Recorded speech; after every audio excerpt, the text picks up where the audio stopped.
अयोध्येमध्ये राम मंदिर ध्वजारोहण सोहळा पार पडलेला आहे। ध्वजारोहण सोहळ्याचा उत्साह मुंबईमध्ये सुद्धा पाहायला मिळालाय। मुंबईतील गोल देऊळ येथे सोहळ्याचा उत्साह पाहायला मिळाला। भाजपचे अतुल शाह यांच्या नेतृत्वात हा सोहळा पार पडतोय। गोल देऊळ येथे राम मंदिराची प्रतिकृती साकारण्यात आलेली आहे।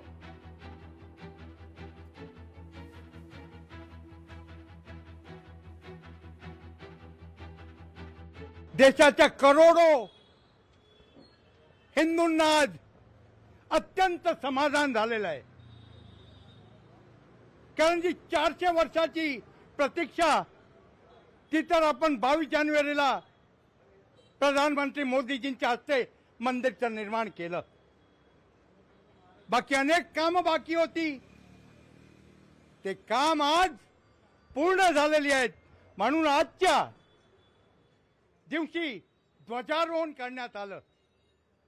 ऐतिहासिक ध्वजारोहण झालं तिथे अयोध्येमध्ये। प्रत्येक हिंदू ला आज आनंद देणारा, समाधान देणारा हा क्षण आहे। लोकशाही मराठी ऐका, पहा, जागरूक रहा।